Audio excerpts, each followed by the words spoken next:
स्वागत है आप सभी का। देवियों सज्जनों, मैंने इतने दिनों में एक बात महसूस की है कि यहाँ जितने भी खिलाड़ी आते हैं ना, उनमें ज्ञान का भंडार तो होता ही है, उसके साथ एक तरह का हिडन टैलेंट भी होता है उनमें।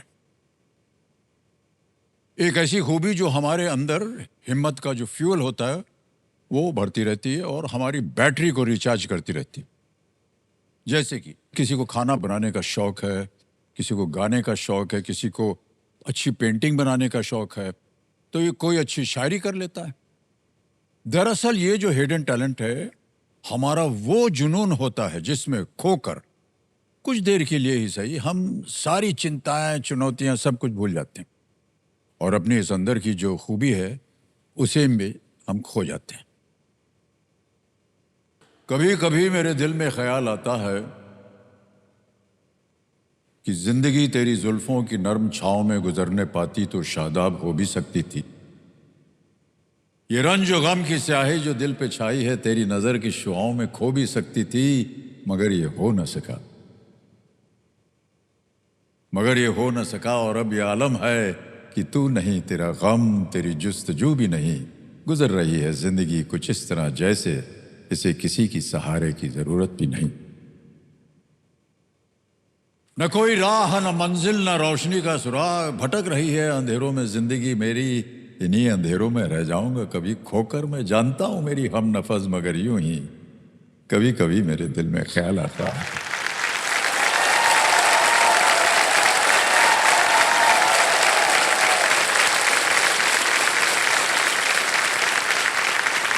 बहुत बहुत धन्यवाद सर आपका। देवियों सज्जनों, सबसे पहले मैं आपको बताना चाहता हूं कि हमारे सामने बैठे हैं साकेत अग्रवाल जी। और कल जब ये फास्टेस्ट फिंगर खेल करके यहाँ आए वैसे ही भोंपू बच गया, खेल को ख़त्म करना पड़ा, आज यहाँ आ गए। अभी क्योंकि बात चली है शौक की, तो साकेत जी आपका भी कोई ऐसा शौक है जो आप बताना चाहें हमारी जनता को? मैं वैसे हूँ, मैं एक एचआर मैनेजर, पर मैं अपने फ्री टाइम में मेरा एक शौक है कविताएं लिखने का। जी। और इस मंच पे आने की इच्छा सर बहुत सालों से थी मेरी। तो आज मैं जब आप आया हूँ यहाँ पे तो मैं कुछ पंक्तियाँ लिख के लाया हूँ उसके लिए। क्या बात है जी, जरूर। तो मैं बोलना चाहूँगा वो कि लेकर घर वालों के कई अरमान, करता हूँ मैं इस अद्भुत मंच को प्रणाम। कई चुनौतियों को किया है मैंने अब तक पार, अब बारी मेरी है, मैं हूँ हॉट सीट के लिए तैयार। वाह, क्या बात है।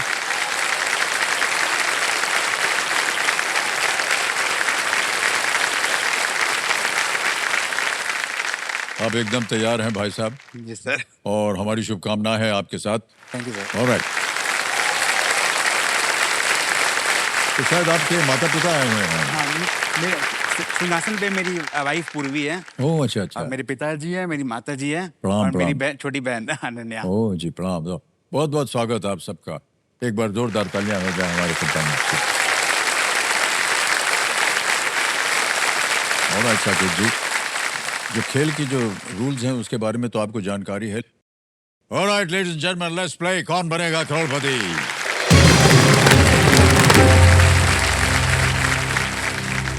पहला प्रश्न 5,000 रुपए स्क्रीन के ऊपर ये रहा। खरीदारी में SML आमतौर पर क्या दर्शाते हैं? In everyday shopping, what are S, M and L commonly used to indicate? A. Price tag, B. Product expiry, C. Garment sizes या D. Color codes? A. मूल्य, B. उत्पाद समाप्ति, C. परिधान आकार या D. रंग कोड? सर इसकी भी मुझे बहुत जरूरत होती है साइजेस की, तो please lock option C, garment sizes. Garment sizes को कह रहे हैं ताला लगाने के लिए कंप्यूटर जी। बिल्कुल सही जवाब दिया है, 5,000 रुपए जीत गया। और ऐसे ही आगे बढ़ते हैं। दूसरा प्रश्न आएगा साकेत जी, 10,000 रुपए। दूसरा प्रश्न ये रहा आपके सामने। इनमें से कौन सा व्यंजन मेन्यू के शाकाहारी भाग में नहीं होगा? जी sir. Which of these dishes will not be in the vegetarian section of a menu? A. आचारी मुर्ग, B. पनीर भुना, C. आलू मटर या D. भिंडी फ्राई? सर मुर्ग, तो प्लीज लॉक ऑप्शन ए, आचारी मुर्ग। आचारी मुर्ग पे कह रहे हैं ताला लगाने के लिए। जी हाँ, बिल्कुल सही जवाब है आपका। 10,000 जीत गया। आगे चलते हैं तीसरे प्रश्न पर। 15,000 रुपए मिल सकते हैं इसके लिए। तीसरा प्रश्न ये रहा आपके सामने। 50 छात्रों की एक कक्षा में यदि 10% अनुपस्थित है तो कितने उपस्थित हैं? How many students in a class of 50 students are present if 10% of them are absent? Options: A 30, B 35, C 40 या D 45, 30, 35, 40 या 45? सर 10% एब्सेंट है, मतलब 5 लोग एब्सेंट हैं, तो 50 में से 45 लोग प्रेजेंट हैं। Sir please lock option D 45। D पे कहना था लगाने के लिए। जी हाँ, बिल्कुल सही उत्तर दिया आपने। 15,000 जीत लिया आपने और सही अनुमान लगाया आपने। 10% जो है 50 का 5 होता है और 45%। आगे चलते हैं चौथा प्रश्न, 20,000 रुपए। रेडी साकेत जी, ये रहा अगला प्रश्न। शीर्ष स्तरीय डोमेन .org में org का अर्थ क्या है? In the top level domain .org, what does org stand for? A organic, B organization, C orbit या D order? Sir org generally हम ईमेल्स पे यूज करते हैं, वेबसाइट्स में यूज करते हैं, so please lock option B organisation. B organisation कह रहे हैं साकेत, ताला लगा दिया जाए। Yes is the right answer Saket. Well done. 20,000 जीत लिए। तो खेल का पहला पड़ाव आ गया है। पांचवा प्रश्न, इसके लिए मिलेंगे 25,000 रुपए। वहां जाने से पहले ऐसे ही पूछ रहा हूं आपसे साकेत जी, आपने कहा था कि आपको लिखने का शौक है, कविता पाठ करते रहते हैं। कब से आपने ये लिखना शुरू किया और कब से आप कर रहे हैं ये सब? बचपन से ही था मुझे लिखने का शौक, बट हाँ मुझे ये टैलेंट, असली कला मेरे अंदर मेरे पापा से आई है। Oh okay. तो मेरे पिताजी बहुत अच्छी कविता लिखते हैं और उन्हीं को मैंने देखा है बचपन से लिखते हुए। जी जी जी। तो उनको देखते देखते ही मैं इंस्पायर हुआ। फिर मैंने देखा कि मैं भी लिख सकता हूँ, तो जब लिखना शुरू किया तो कला आ गई। फिर मैं जब समय मिलता है तो मैं भी लिखता हूँ, तो मैं पहले उनको ही सुनाता हूँ कि क्या मैं सही लिख रहा हूँ कि नहीं। तो वो काफी सपोर्ट करते हैं मेरे को इस चीज में। बहुत अच्छी बात है ये। कभी आपने ये नहीं सोचा कि इसी को अपना करियर बना देंगे? एक ख्याल आया था कि कभी एक मेरे हाथ में माइक हो, एक मंच हो, सामने ऑडियंस हो और मैं अपनी फीलिंग से अपने वाक्यों को व्यक्त करूं सबके सामने। बट फिर सर लाइफ हैपेंस वाली चीज हो गई कि पढ़ाई में घुस गए, फिर जॉब लग गई एंड देन धीरे धीरे जिम्मेदारियां बढ़ने लग गई। बट हाँ, वो कहीं ना कहीं फिर वो कवि बनने का ख्याल कहीं पीछे रह गया। बट लेकिन इस मौके पे मैं एक गुलजार साहब की 2 पंक्ति बोलना चाहूंगा जी, जरूर जरूर। कि बदल जाओ वक्त के साथ या वक्त बदलना सीखो, मजबूरियों को मत कोसो, हर हाल में चलना सीखो। वाह क्या बात।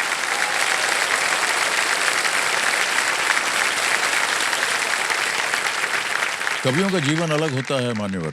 और कुछ लोग कहते हैं अच्छा हुआ कि हमने उसको करियर नहीं बनाया, क्योंकि जो लोग कविता पाठ वगैरह करते हैं उनकी आमदनी इतनी ज़्यादा होती नहीं है। और मैं तजुर्बे से बोल रहा हूँ क्योंकि बाबूजी को हम प्रतिदिन देखते थे और वो नौकरी भी करते थे, साथ साथ कविता पाठ भी उनका चलता था। किताबें पुस्तकें वगैरह बहुत छप चुकी हैं। लेकिन हाँ, अगर आपने सही जगह पर जा करके अपना जो कार्य है, आपका जो टैलेंट है, उसको नहीं उपयोग किया तो बहुत से ऐसे लोग हैं जो फ्रस्ट्रेट हो जाते हैं कि हमने इतना बढ़िया लिखा, उसका कोई आदर सम्मान नहीं हुआ। और जितने भी महान कवि हुए हैं, ऐसा मेरा मानना है कि इतनी दूरदर्शिता है उनकी कि मान लीजिए कि 100 साल पहले कोई चीज़ लिखी होगी, आज भी आपको वो लगता है अभी अभी लिखी गई। बिल्कुल सर। और इतना उसमें सत्य होता है, इतनी तीव्र होती है वो तीव्रता कि आज भी उसका उपयोग किया जा सकता है। ये दूरदर्शिता जो है ये एक कवि के मन में होती है। तो चलिए, इस आदत को आप कभी भूलिएगा मत, मेरा आपसे अनुरोध है। जी सर, बिल्कुल। धीरे धीरे जैसे खेल चलेगा, आपसे हम इसके ऊपर और भी कुछ चर्चा करना चाहेंगे। फिलहाल आपका ध्यान आ जाए खेल पे। ये है 5वां प्रश्न, खेल का पहला पड़ाव, 25,000 रुपए। 5वां प्रश्न ये रहा आपके सामने। मान्यवर, ये एक ऑडियो प्रश्न है। फिल्म कलंक के इस गीत की गायिका को पहचाने। ठीक है? Identify the singer of this song from the film कलंक। गाना सुना जाए कंप्यूटर जी।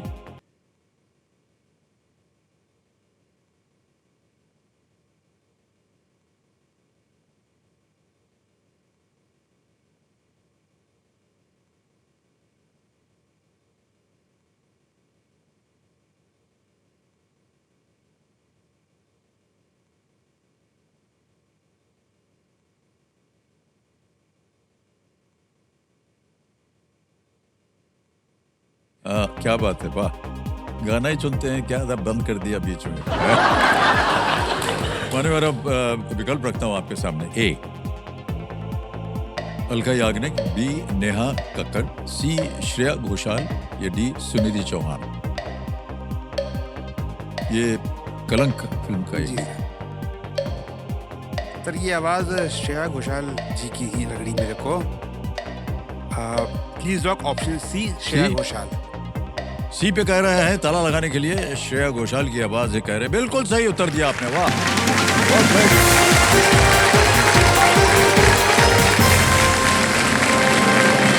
एक गाना था घर मोरे परदेसिया, जिसे श्रेया घोषाल जी ने गाया। 5 प्रश्नों का सही उत्तर दे दिया मान्यवर साकेत जी। आपका ध्यान आ जाए खेल पे, जी सर। और अब आगे बढ़ेंगे। आएगा यहां से छठा प्रश्न। छठा प्रश्न 50,000 रुपए आपकी स्क्रीन पर ये रहा।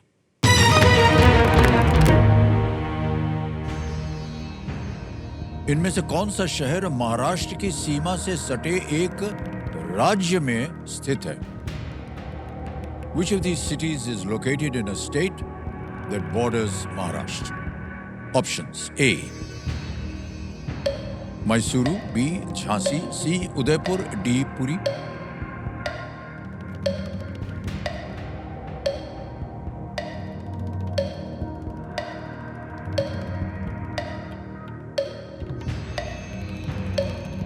सर उदयपुर तो राजस्थान में है, तो वो नहीं हो सकता। पूरी उड़ीसा में ईस्टर्न साइड में है। मैसूरू एंड झांसी में, Jhansi is on towards the UP side, so Mysuru is in Karnataka. Sir please lock option ए, मैसूरू। सोच समझ कर कह रहे हैं ए, मैसूरू पे ताला लगाया जाए। जीत गए भाई साहब आप। 50,000 रुपए जीत लिया आपने। बहुत अच्छा अनुमान लगाया आपने। साजिद जी ऐसे ही पूछ रहे हैं क्योंकि आपने आज केबीसी का नाम ही बदल दिया है। वो के की जगह कवि सम्मेलन हो गया। तो ऐसे कौन से कवि हैं जिनको आपने पढ़ा हो, जिनसे आप प्रभावित हुए हो? सर कविताएं मैं बहुत लोगों की सुनता हूँ, जी जी। पर जो गुलजार साहब और जावेद अख्तर साहब की जो जावेद कविताएं अख्तर हैं, साहब, जी हाँ जी। वो उससे काफ़ी मैं रिलेट कर पाता हूँ उससे। जैसे गुलजार साहब जो भी लिखते हैं वो एक कॉमन मैन के पॉइंट हाँ। ऑफ व्यू लिखते हैं, जो उनकी जो कविताएं हैं वो दिल को छू जाती हैं। जी और वहीं जो जावेद साहब है, जो उनकी कविताएं हैं वो आपको सोचने में मजबूर कर देती हैं। बिल्कुल। अगर शायरी की बात करूं सर, तो गुलजार साहब ने एक बहुत ही कॉमन एक फीलिंग है प्यार की, जिसपे हर कवि ने कभी ना कभी लिखा होगा। तो गुलजार साहब ने उस पर लिखा है कि मोहब्बत एक खुशबू की तरह है, जो कहीं नजर नहीं आती पर महसूस होती है। वाह! और वही जावेद साहब उसी प्यार के लिए बोलते हैं कि प्यार वो सच्चाई है जो छिप नहीं सकती, वो सीधा दिल से निकल के सीधा जबान तक आ ही जाती है। वाह क्या बात है।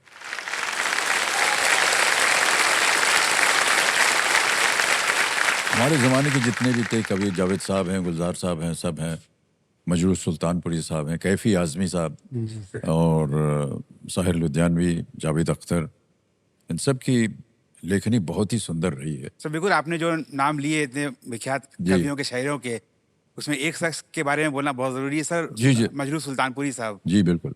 सर उन्होंने ऐसी ऐसी फिल्मों में गाने बनाए हैं कि वो आज भी एक कपल को वो इंस्पायर करते हैं, गाने गुनगुनाते हैं हम लोग जब उनके गाने सुनते हैं। जी हाँ। जैसे अभी किस तरह एक मूवी थी, अभिमान मूवी, उसी मूवी का एक गाना है कि तेरे मेरे मिलन की ये रहना, क्या बात। नया कोई गुल खिलाएगी। जी हाँ। सर वो गाना सुनते ही वो एक अलग सा जोश, एक अलग सा वो आ जाता है कि एक प्यार के प्रति जी, जी। फीलिंग आ जाती है सर।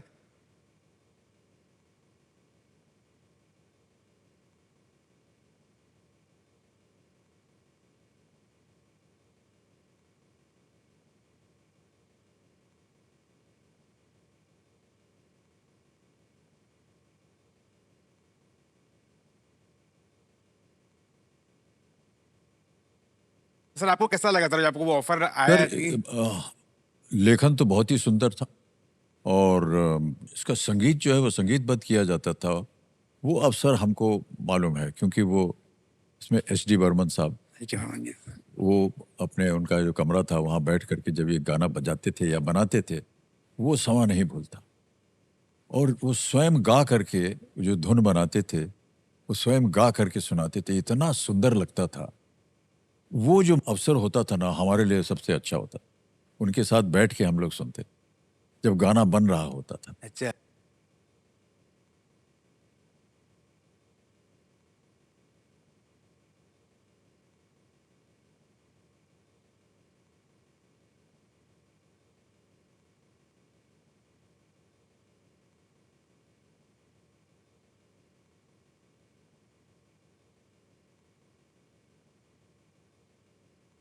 कवि जो है वो अमर होता है, मान्यवर। जी सर। उनकी वाणी, उनकी लेखन हमेशा अमर रहेगा। हमेशा सर, जितने भी आपने कवियों का भी नाम लिया है, उनको आप कभी नहीं भूल पाएंगे। कभी नहीं और सर, बिल्कुल। चलिए साकेत जी, आगे चलते हैं। 7वां प्रश्न आएगा, इसका मूल्य है 1,00,000 रुपए। और ये 7वां प्रश्न आपकी स्क्रीन के ऊपर ये रहा।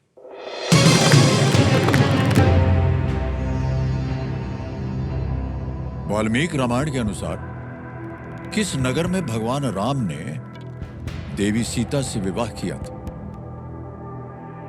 According to the Valmiki Ramayana, in which city did the wedding of Lord Ram and Devi Sita take place? Options देखिए। A Hastinapur, B Mithila, C Kishkindha और D अयोध्या।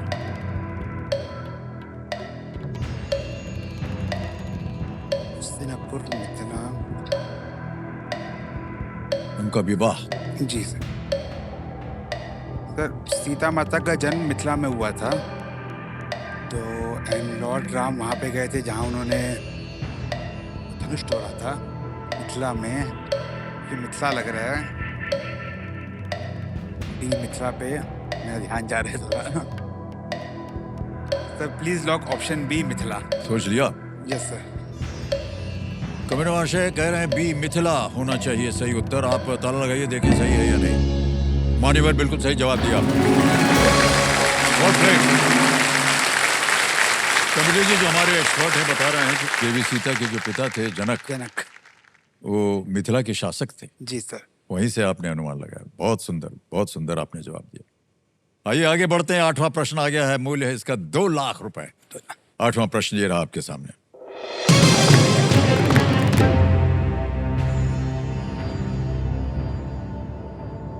जून 2025 में जनसंख्या संबंधी चिंताओं के बीच किस एशियाई देश ने अपनी 2 संतान नीति को समाप्त कर दिया? जी। Which Asian country abolished its 2-child policy amidst population concerns in June 2025? A. China, B. South Korea, C. Vietnam, or was it D. Indonesia? चीन, दक्षिण कोरिया, वियतनाम, इंडोनेशिया।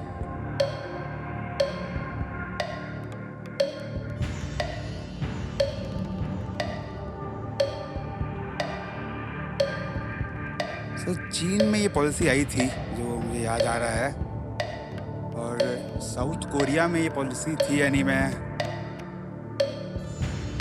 लाइफलाइन लेना चाहूंगा। लाइफलाइन। शांत हो जाइए टिकटिकी जी। कौन सी लीजिएगा? Audience poll. Audience poll. Alright, इसको अंकित कर दीजिए। ऑडियंस, बारी आ गई आपकी और आपका समय शुरू होता है अब।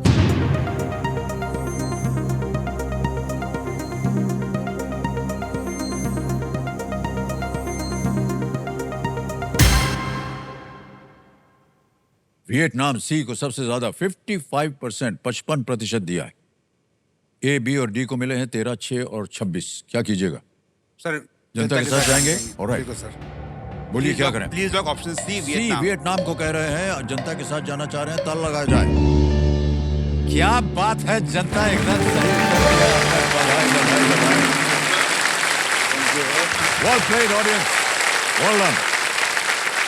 वियतनाम में युवा जनसंख्या जो थी वो कम है और इससे भविष्य में डेवलपमेंट जो था उसमें समस्या हो सकती है, इसलिए सरकार ने इस नीति को अब समाप्त कर दिया। Well done audience. Saket ji धीरे धीरे चलते हैं आगे। 9वां प्रश्न आ गया और इसका मूल्य है 3,00,000 रुपए। रेडी? 9वां प्रश्न 3,00,000 रुपए आपकी स्क्रीन के ऊपर ये रहा।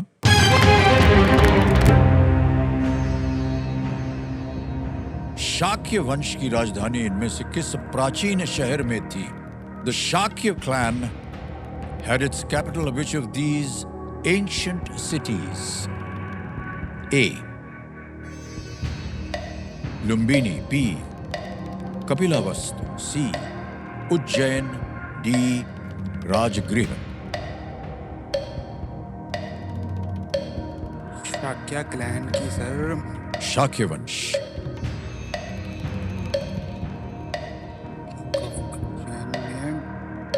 सर लुम्बिनी कपिलवस्तु तो नहीं था, राजगिरिया या उज्जैन लग रहा है मुझे।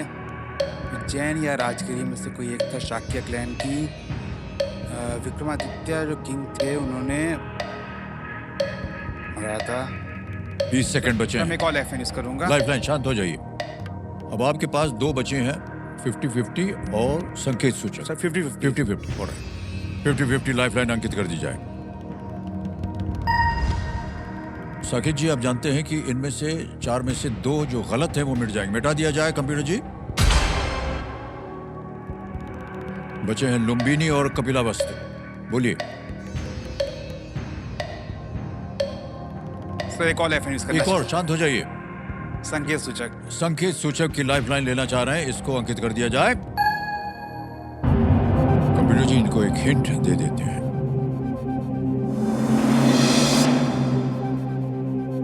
It was named after a says. इसका नाम एक ऋषि के नाम पर रखा गया था। ये है आपको संकेत। बोलिए क्या करना चाहेंगे? Sir please lock option B Kapilavastu. B कह रहे हैं था लगाने के लिए। Is the right answer.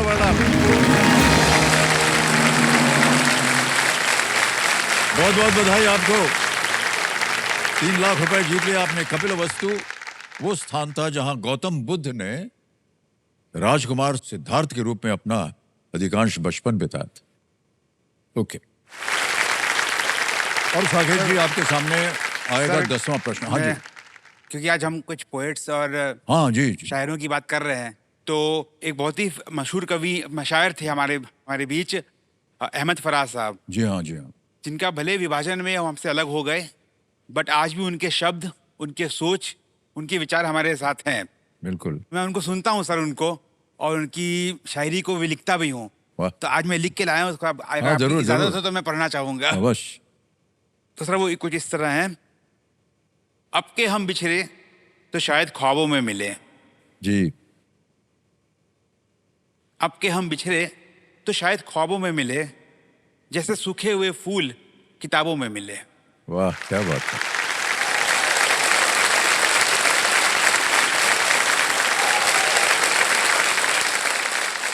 Sir एक और है। चांद का मिजाज आज भी तेरे जैसा है फराज,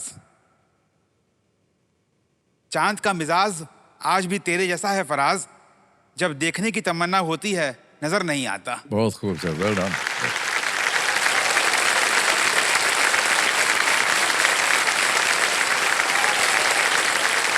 तो सर मुझे ये कविताएं पसंद है, ये शायरियाँ पसंद है, तो मैं लिखी थी। सर आपसे पूछना चाहूँगा कि आपके कोई फेवरेट, कोई पोएट, कोई शायर ऐसे हों जिनके बारे में आप कुछ 2 पंक्तियाँ हमारे लिए बताना चाहें, तो ये मेरा और सारी ऑडियंस का सौभाग्य होगा आपके मुँह से वो सुनना।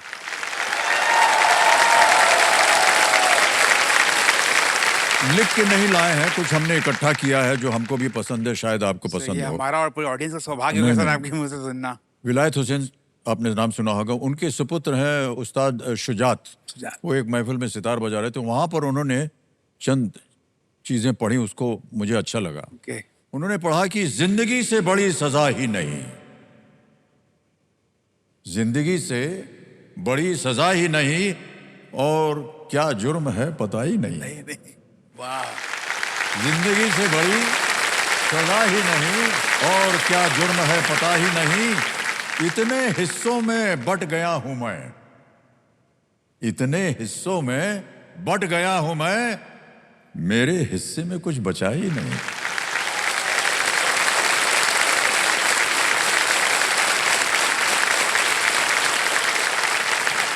कभी कभी बाबूजी भी कुछ छोटी मोटी चीजें लिखते रहते थे, वो उनको मैं आज ले आया क्योंकि मुझे पता था कि आप कविता के शौकीन हैं।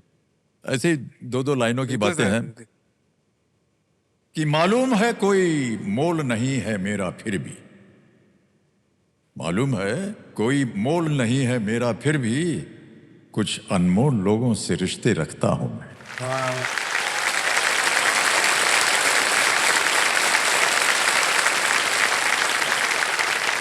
एक अजीब सी दौड़ है ये जिंदगी, एक अजीब सी दौड़ है ये जिंदगी, जीत जाओ तो कई अपने पीछे छूट जाते हैं, जीत जाओ तो कई अपने पीछे छूट जाते हैं, और हार जाओ तो अपने ही पीछे छोड़ जाते हैं।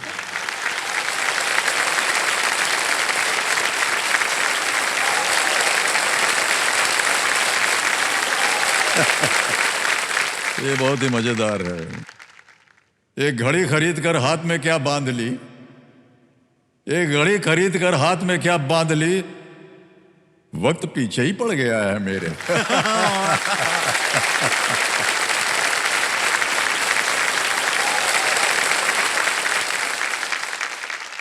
अच्छे ने अच्छा और बुरे ने बुरा जाना मुझे,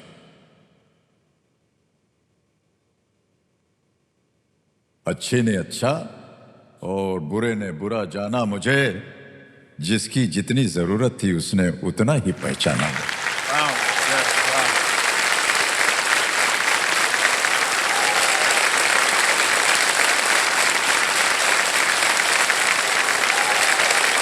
बहुत सी ऐसी कविताएं हैं बाबूजी की, अभी समय क्योंकि निकल गया इसलिए हम नहीं बोल पाएंगे, लेकिन ऐसी छोटी छोटी कविताएं बहुत अच्छी हैं सर।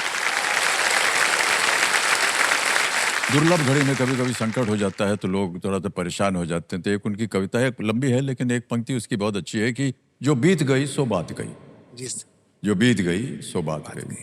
जीवन में एक सितारा था, माना वो बेहद प्यारा था, वो डूब गया तो डूब गया। अंबर के आनंद को देखो, कितने इसके तारे टूटे, कितने इसके तारे डूबे, जो डूब गए फिर कहां मिले, पर पूछो अंबर से कब अंबर शोक मनाता है, जो बीत गई सो बात गई।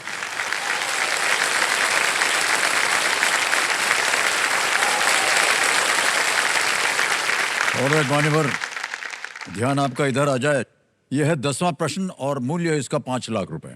ठीक है, ये खेल का दूसरा पड़ाव है, बहुत ही महत्वपूर्ण पड़ाव होता है। 10वां प्रश्न 5 लाख रुपयों के लिए आपकी स्क्रीन के ऊपर ये रहा।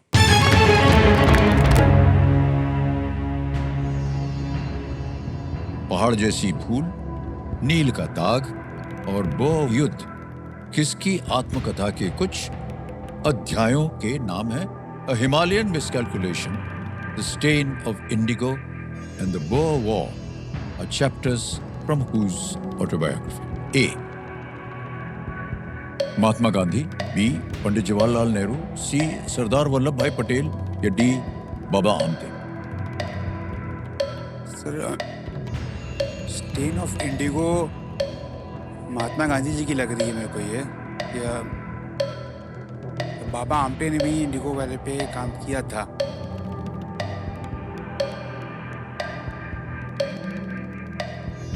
Bore war, sir bore war में बाबा आमटे का रोल था शायद किसी का, या वल्लभ भाई पटेल साहब का उनका रोल था, और पंडित नेहरू नहीं, पटेल जी का रोल था उसमें। या जल्दी बोलिए, आप समय नहीं है आपके पास। सर मैं क्विट करना चाहूंगा। क्विट करेंगे? ओके, शांत हो जाइए। उत्तर नहीं दे रहा चाह रहे हैं और खेल को क्विट करेंगे। 3 लाख रुपए आप जीत गए हैं, और ये 3 लाख रुपए अभी के अभी इसके द्वारा हम ट्रांसफर कर देंगे। आपका नाम आ गया, अकाउंट नंबर आ गया, और ट्रांसफर फंड दबाएंगे। ताली बजती रहे इनके लिए। 3 लाख रुपए, 1 2 3 4 5, 3 लाख रुपए हो गए। ओके किया, कंफर्म किया, और अभी के अभी आपके बैंक अकाउंट में 3 लाख रुपए पहुंच गए हैं। बहुत बहुत बधाई आपको। इस प्रश्न का उत्तर देना होगा, किसी एक को गेस कीजिए। Sir D Baba Amte. D Baba Amte पे कह रहे हैं ताला लगाने के लिए। मान्यवर ये गलत है, ये सही उत्तर है महात्मा गांधी। बोअर वॉर जो है वो दक्षिण अफ्रीका की बात है तो सोचना था आपको। बरोबर. और ये गांधी जी की आत्मकथा सत्य के साथ मेरे प्रयोग के अध्याय में है। ये सभी अध्याय उनके जीवन के महत्वपूर्ण घटनाओं के बारे में है। हिमालयन मिसकैलकुलेशन, बोअर वॉर, दक्षिण अफ्रीका की बात थी। बरोबर. जी, तो मान्यवर आपसे मिलकर हमें बड़ी प्रसन्नता हुई। और आप जैसा कि आप कह रहे हैं, आप लिखते रहिएगा जरूर और बिल्कुल आगे सर. चलकर एक दिन इनको छपवाइएगा जरूर, अपने लिए नहीं, नहीं तो अपनी आने वाली संतान के लिए। Big hand for Saket Agarwal. Thank you.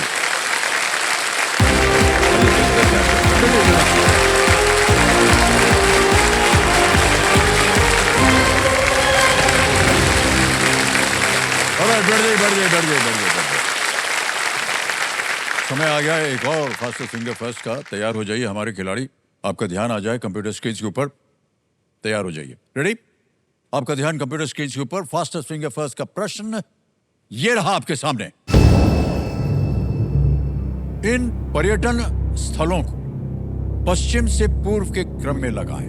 Arrange these tourist sites from the west to the east. और आपके ऑप्शंस ये हैं आपके सामने।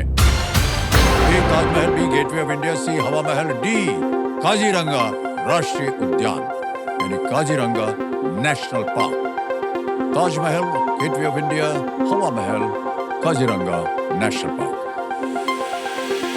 हो गया समय समाप्त। आइए देखते हैं सही क्रम क्या होना चाहिए इस प्रश्न का। सबसे पहले आता है बी गेटवे ऑफ इंडिया जो कि मुंबई में है, फिर आता है हवा महल जयपुर में, फिर आता है ए ताजमहल आगरा में, और अंत में डी काजीरंगा राष्ट्रीय उद्यान नेशनल पार्क इन असम। ये है सही क्रम। BCAD में देखते हैं किन किन लोगों ने सही जवाब दिया। और केवल 2 लोगों ने सही जवाब दिया। सबसे कम समय विनायक देशपांडे। आइए मान्यवर।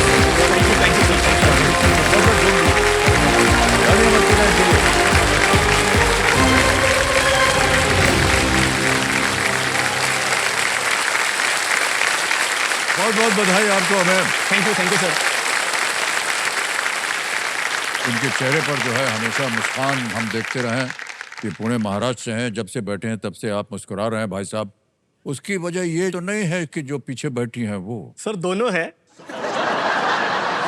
मतलब यहाँ पे आने की मंशा बहुत बचपन से थी। हाँ। 3 जुलाई 2000 को जब KBC चालू हुआ था, तब से बचपन से हम सारा परिवार एक साथ बैठ के KBC देखते थे। अरे 25 साल पहले की बात। आपकी उम्र क्या है? सर मेरी 33।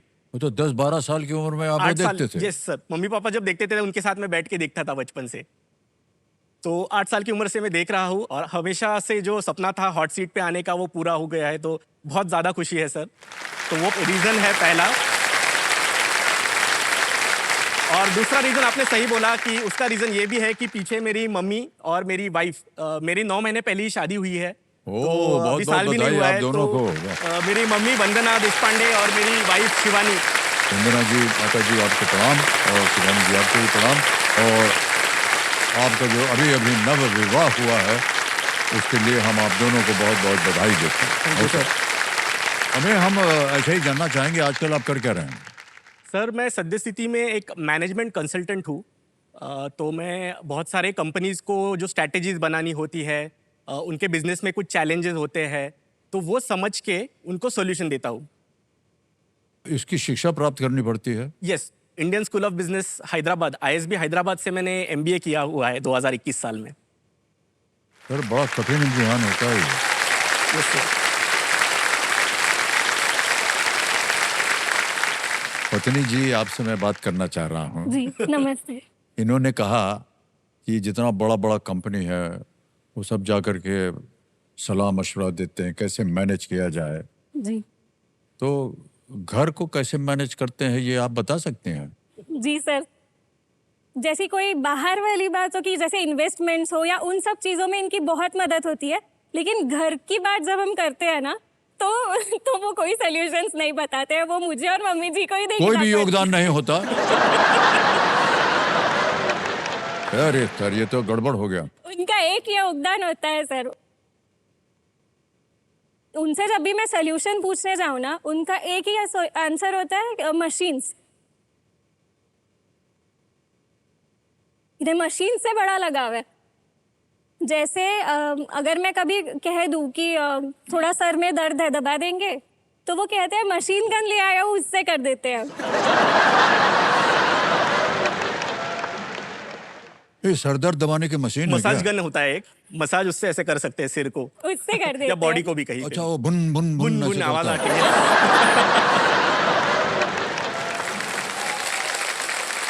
मैं मजाक में उसको कहता रहता हूँ कि तुम मेरा दूसरा प्यार हो, मेरा पहला प्यार तो मशीन्स है। ये बहुत ही पारिवारिक बात शुरू हो गई है। इस पे ज्यादा चर्चा नहीं करनी चाहिए, वरना बेलन नीलन चढ़ जाएगा आज। और रमेश जी, बहुत सारी बातें हो गई। हम उम्मीद करते हैं कि आज यहाँ से ढेर सारी धनराशि लेकर के चलें। जो नियम है खेल के वो आपको तो पता ही होंगे। और रमेश जी, हमारी शुभकामनाएं हैं आपके साथ। Thank you sir. Let's play कौन बनेगा करोड़पति। पहला प्रश्न 5,000 रुपए। अमेय जी, ये रहा आपके सामने। टेबल टेनिस में उपयोग होने वाले टेबल का आकार कैसा होता है? What is the shape of the table used in table tennis? A. Circular, B. Rectangular, C. Triangular, D. Oval, गोल, आयत, त्रिकोण या अंडा? सर ये ऑफिस में टेबल टेनिस मैंने बहुत खेला है, इसका ऑप्शन है बी रेक्टेंगुलर। क्या करें? बी रेक्टेंगुलर को लॉक किया जाए। बी पे ताला लगाया जाए। बिल्कुल सही जवाब दिया आपने। रेक्टेंगुलर टेबल होता है, जाली लगी होती है, उससे रबड़ के बल्ले के साथ खेलते हैं। दूसरा प्रश्न 10,000 रुपए। ये आ गया आपके सामने। आमतौर पर इनमें से किस वस्तु पर आइसिंग नामक मिश्रण चढ़ाया जाता है? Generally, which of these items is coated with a mixture called icing? A. Burger, B. Pasta, C. Cupcake, D. Pizza. Burger, pasta, cupcake, pizza. Icing. Sir icing तो जनरली केक्स पे होता है, बर्गर में तो हो नहीं सकता, पास्ता में भी नहीं, पिज्जा में भी। तो please lock option C cupcake. C पे ताला लगाने के लिए कह रहे हैं। Yes, is the right answer. 10,000 मिल गया। Well done. ये भी कपकेक जो है, ये मॉडर्न नाम है भाई साहब। हमारे जमाने में पेस्ट्री बोलते थे इसको। Yes sir. पेस्ट्री है ना।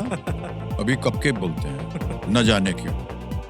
तीसरा प्रश्न आ गया 15,000 रुपए। तैयार हो जाइए अमेय जी। Yes, ready? अगला प्रश्न ये रहा आपके सामने। मास्किंग, डक्ट, सेलो और वाशी किस घरेलू वस्तु के प्रकार हैं? Masking, duct, cello and washi are types of what household item? ए. टेप, बी. कोम, सी. सिजर्स, डी. स्लीपर्स। टेप, कंघा, कैंची या चप्पल? सर इसका आंसर होना है ए टेप, क्योंकि बहुत बार हम sellotape, duck tape use करते हैं। तो please Okay. Lock option A tape. Tape पे ताला लगाने के लिए कह रहे हैं। हाँ, ये सही है। Well done. 15,000 रुपए। ओके, आगे चलते हैं। चौथा प्रश्न 20,000 रुपए। हमें ये रहा आपके सामने। कई मीडिया प्लेयर पर आप सामान्यतः इनमें से कौन सी कुंजी दबाकर वीडियो को रोक सकते हैं और चला सकते हैं? Many media players allow users to pause and play content by pressing which of these keys? Options: A. Caps lock, B. Shift, C. Tab, D. Spacebar. Sir इसका आंसर होना चाहिए डी स्पेस बार। मैं बहुत बार जब online KBC भी देखता हूँ तो स्पेस बार यूज करके पॉज करता हूँ और फिर उसको वापस दबा के अनपॉज भी करता हूँ। तो इसका आंसर है, प्लीज लॉक कीजिए D space bar. D space bar पे कहने ताला लगाने के लिए। सर दब गया, बिल्कुल सही उत्तर।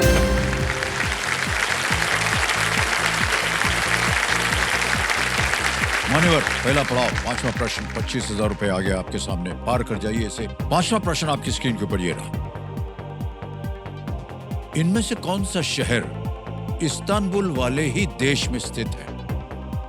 Which of these cities is located in the same country as Istanbul? And the options are A.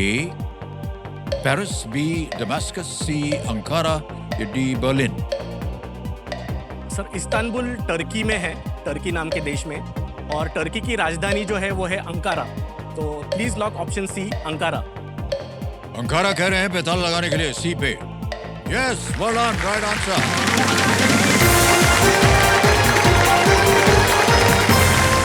पहला पड़ाव पार हो गया भाई अच्छा, 5 प्रश्नों का सही उत्तर दे दिया, बहुत बहुत बधाई आपको। इस्तांबुल जो है वो सर आप टर्की बोल रहे हैं, वो गड़बड़ हो गया है। तुर्की तुर्की बोलते हैं तुर्की आप। नया नाम है, यस सर। अब सब नाम बदल गया, गलत नाम बोलते तो बहुत नाराज हो जाते हैं लोग। बिल्कुल बिल्कुल। हाँ, हम टर्की टर्की बोल रहे थे तो उसने कहा, तुर्की अंकारा वहाँ की राजधानी है। यस। अभी जब आप कर रहे थे बिजनेस मैनेजमेंट वगैरह, तो मशीन्स के बारे में आपको इतनी जानकारी कैसे आ गई? अभी हाल ही में एमबीए किया है मैंने, पर उसके पहले मैंने कंप्यूटर इंजीनियरिंग भी किया है। ओह, तो कंप्यूटर इंजीनियरिंग सीखने के दौरान मुझे बहुत सारे मशीन्स से लगाव हो गया था। और इसकी एक ये भी कहानी है कि बचपन से ही हमारा बहुत ही साधारण परिवार है सर। मेरे मम्मी पापा बहुत कष्ट उठा के हमें पढ़ाए हैं बचपन से। तो बचपन में हम बहुत छोटे 280 स्क्वायर फीट के घर में रहते थे। ओह, पर मेरे पापा पुणे महानगर पालिका जो होती है, पुणे म्युनिसिपल कॉर्पोरेशन, उसमें क्लास 4 के लेबर थे। और मेरी माँ बहुत सारे छोटे छोटे काम करती थी, जैसे साड़ी का फॉल पिको हो गया, या फिर कभी कभी छोटा लाइब्रेरियन का पार्ट टाइम जॉब हो, या फिर नर्सरी टीचर का पार्ट टाइम जॉब हो। इनकम का कमी होने की वजह से उन्होंने बहुत सारे ऐसे काम किए थे। और उनके मन में एक ही था कि मुझे और मेरी बहन जो पूजा करके है, हम दोनों को अच्छी शिक्षा दे। तो इसके वजह से हमें प्राइवेट इंग्लिश मीडियम स्कूल में दाखिला डाला गया, जो कि बहुत ही डिफिकल्ट था उनकी वेतन के हिसाब से। और उन्होंने वो महंगा भी होता है, महंगा भी होता है। तो अच्छी शिक्षा देने के उनका जो दृढ़ निश्चय था, वो उन्होंने बचपन से ही हमें वो डाला है। तो इसके लिए मुझे बचपन से यही था कि मुझे आगे जाके बहुत अच्छी पढ़ाई करनी है और अच्छी संस्था में जाके अच्छा इंजीनियरिंग का डिग्री लेना है।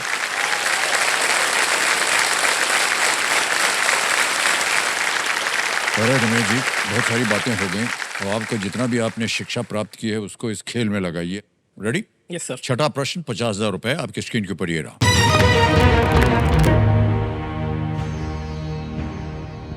इनमें से किस स्वतंत्रता सेनानी का जन्म कोंकण तट पर रत्नागिरी जिले में हुआ था? Okay? Which of these freedom fighters was born in the Ratnagiri district on the Konkan coast? A. Dr. B.R. Ambedkar, B. Lokmanya Tilak, C. Shahid Sukhdev या D. Damodar Chapekar? Yes sir. Konkan coast में रत्नागिरी जिला जो है, वहाँ पे बहुत ही बड़े स्वातंत्र्य सेनानी लोकमान्य तिलक जी का जन्म हुआ था सर, जितना मुझे याद है। उन्होंने पुणे में बहुत कार्य किया है स्वातंत्र्य के दौर में।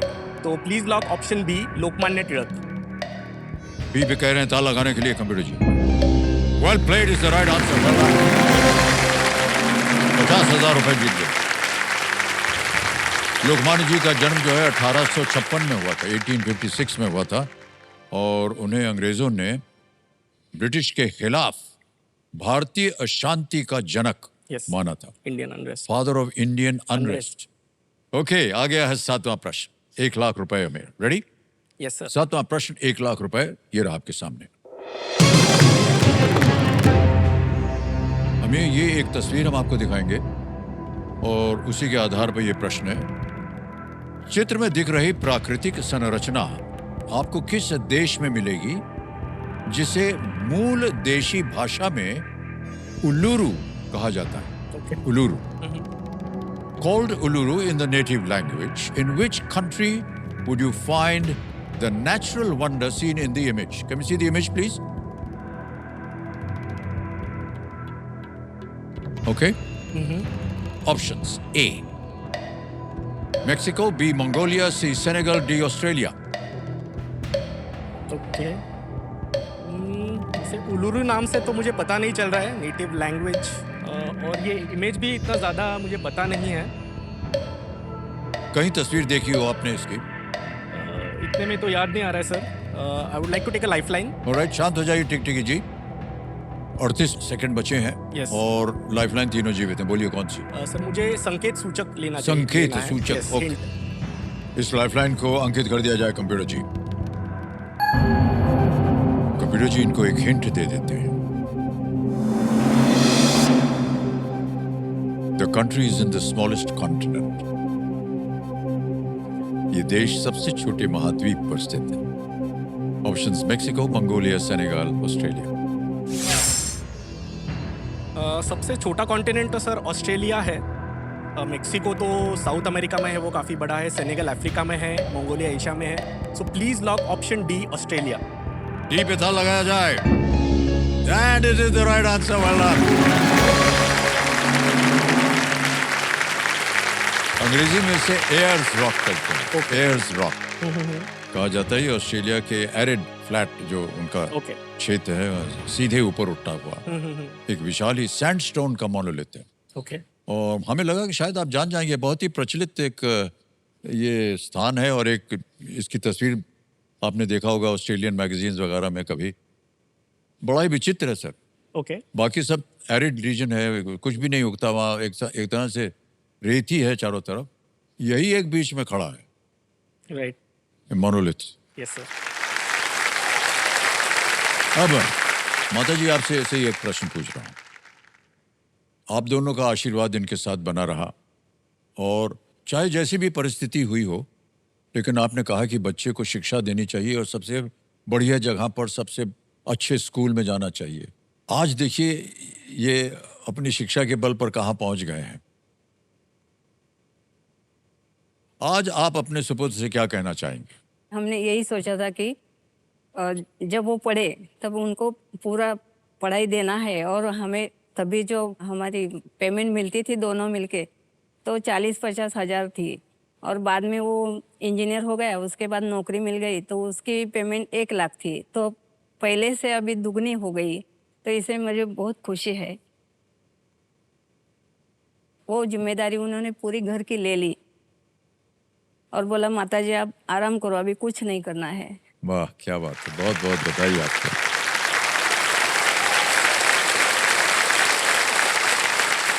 आपने घर नया लिया कि नहीं अभी तक? सर नया घर लिया है मैंने रिसेंटली। पुराना घर हमारा बहुत ही छोटा था, पूरा घर मिला के 280 स्क्वायर फीट था। तो मेरी बचपन से यही मंशा थी कि एक बहुत अच्छा घर ले मम्मी को। तो मैंने अभी रिसेंटली 2022 में 1000 स्क्वायर फीट का घर लिया है, जिसमें मम्मी का खुद का बेडरूम 280 स्क्वायर फीट से बड़ा है, जो हमारा पुराना घर था।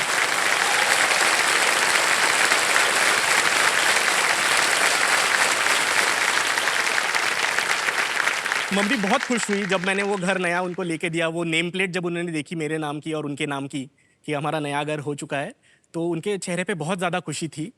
पर मुझे तब एकदम से क्लिक हुआ कि सबसे पहले माँ खुश कब थी, जब मैंने कुछ अच्छा किया है।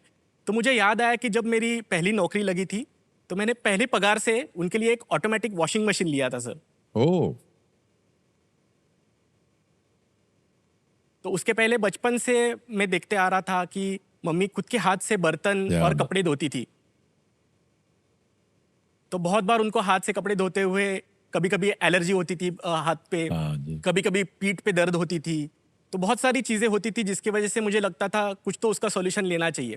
तो पहली पगार से पहला वॉशिंग मशीन जब लिया तो पहली बार मैंने देखा कि माँ पंखे के नीचे बैठ के टीवी देख रही है आराम से और वहाँ पे कपड़े ऑटोमेटिकली धोए जा रहे हैं। क्या बात है सर। तो उस दिन मैं सर सबसे खुश इंसान था दुनिया का।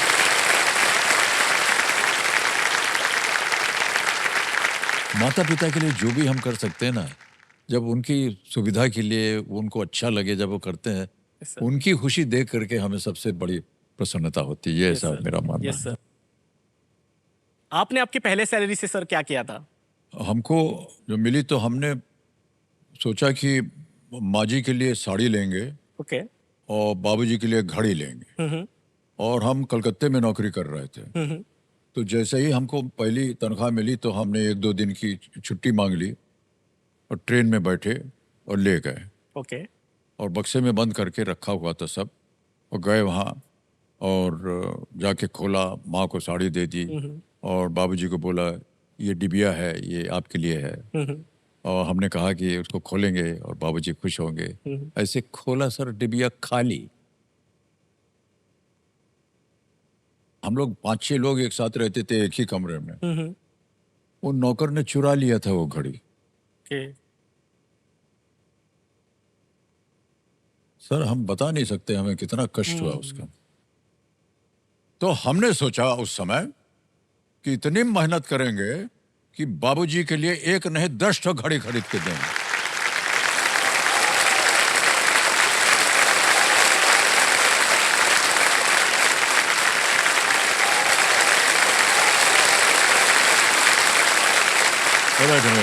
आगे चलते हैं और आएगा आपके सामने 8वां प्रश्न। मूल्य है इसका 2 लाख रुपए। 8वां प्रश्न आपकी स्क्रीन के ऊपर ये रहा।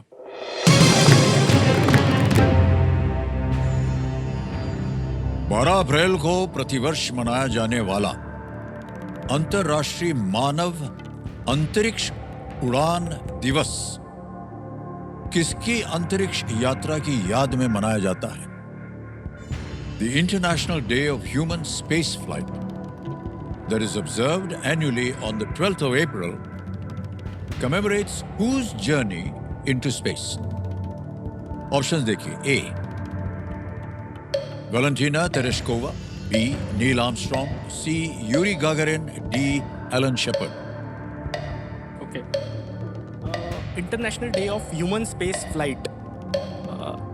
सर, स्पेस में जाने वाले पहले ह्यूमन यूरी गैगरिन थे, जो यूएसएसआर के थे, वहाँ के कॉस्मोनॉट। नील आर्मस्ट्रॉन्ग तो चांद पे गए हैं।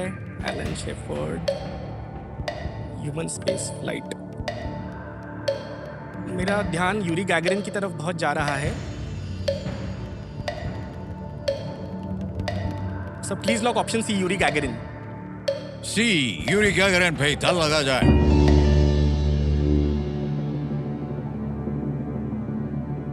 वैलेंटीना तेरेश्कोवा का भी नाम आपने सुना होगा शायद। Yes sir. वो भी रूस से गिर, यस। लेकिन वो पहली नहीं थी। Yuri Gagarin was the right answer. Well done.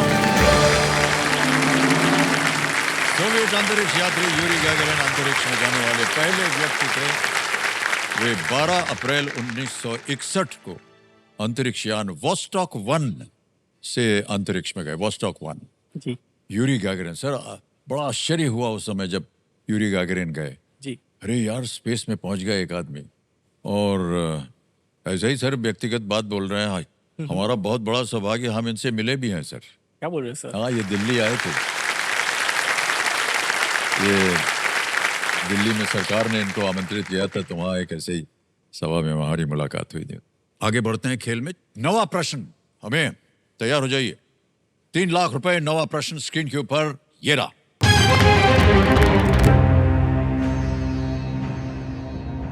Hindu कथाओं के अनुसार 4 युगों के चक्र में दूसरा युग कौन सा है? According to Hindu mythology, which is the second yug in the cycle of 4 yugas? A. Treta युग, B. द्वापर युग, C. कृत्य युग या कृत युग, D. कलयुग। सर युगास की साइकिल ऐसे है, सबसे पहले कृता युग था, फिर त्रेता युग था, फिर द्वापर युग था और लास्ट में कलयुग है। तो सेकंड होगा त्रेता युग। प्लीज लॉक ऑप्शन ए, त्रेता युग। ये कह रहे हैं बड़ी जल्दी उत्तर दे दिया। त्रेता युग में ताला लगाया जाए। Well played, sir, is the right answer. वाह! तो बड़ा कठिन प्रश्न था, आपने उत्तर दे दिया इसका। सही क्रम है कृतयुग या सतयुग, उसके बाद आता है त्रेता युग, फिर द्वापर युग और कलयुग, जैसे कि आपने कहा। ओके। 10वां प्रश्न खेल का दूसरा पड़ाव, 5 लाख रुपए। अमेय जी, आपके सामने ये रहा।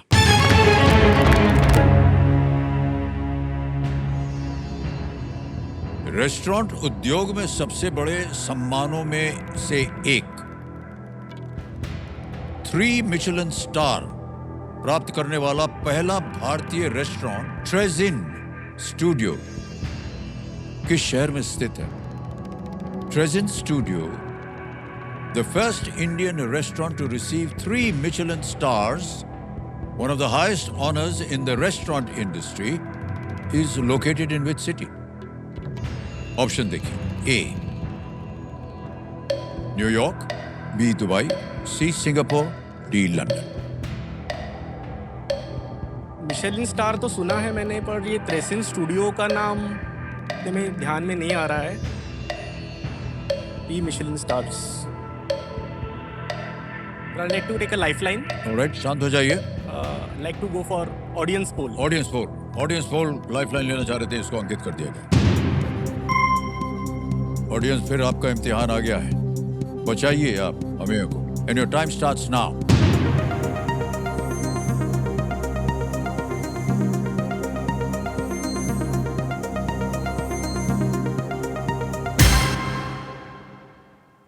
दुबई बी को सबसे ज्यादा परसेंटेज 56%, ए को मिला है 38, सी और डी को मिले हैं 2 और 4। क्या करेंगे हमें? सर ऑडियंस ने काफ़ी ओवरवेलमिंगली बी को चुना है, तो मैं ऑप्शन बी दुबई को लॉक करना चाहता हूँ। ऑलराइट, जनता के साथ जा रहे हैं। ओवरवेलमिंगली इनको परसेंटेज मिला है बी में। बी पे ताल लगाया जाए।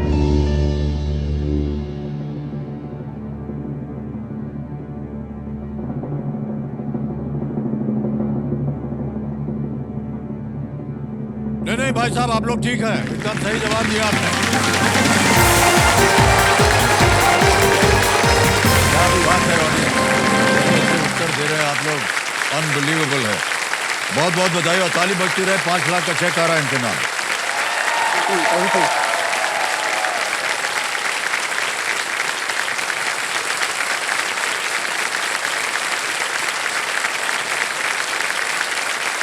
अमेय जी, 5 लाख रुपए का चेक। Thank you sir.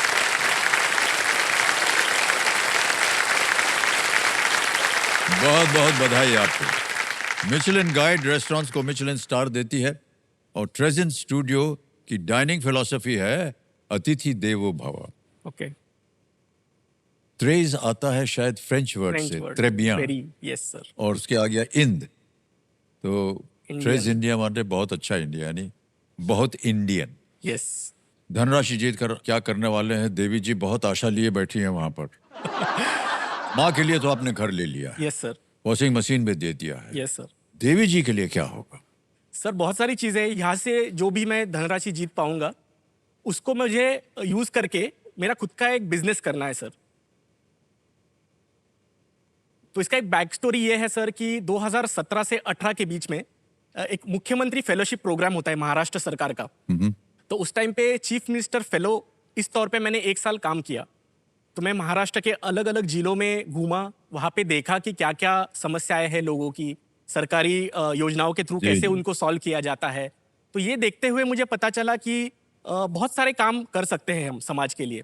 और उसी दौरान सर मेरी मुलाकात हुई श्री रॉनी स्क्रूवाला जी से और श्री आनंद महिंद्रा जी से। तो आनंद महिंद्रा जी से जब मैंने बात की तो मुझे पता चला कि वो तो बहुत बड़े उद्योगपति भी है और उसके अलावा उनका सोशल वर्क भी बहुत ज्यादा है सर। तो उससे मुझे एक आइडिया आया कि अगर मैं आगे जाके खुद का एक बिजनेस करूंगा और उस बिजनेस से जो नफा या प्रॉफिट्स आए वो मैं समाज सेवा के लिए यूज करूंगा। बहुत अच्छा ख्याल आपका, वाह। आपकी जो इरादे हैं, आशाएं हैं, उनकी सराहना करते हैं। बहुत बहुत बधाई आपको। तो जैसे कि हमने कहा था कि 10 प्रश्नों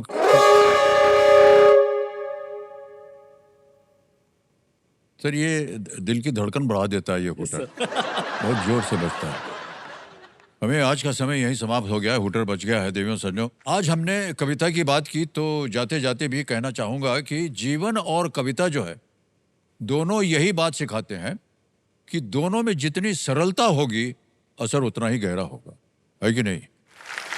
इसी विचार के साथ आपसे हम आगे लेंगे। शिवरात्रि शिवरात्रि शिवरात्रि। अपना ध्यान रखिएगा and do take very good care of yourself. Thank you so much, audience.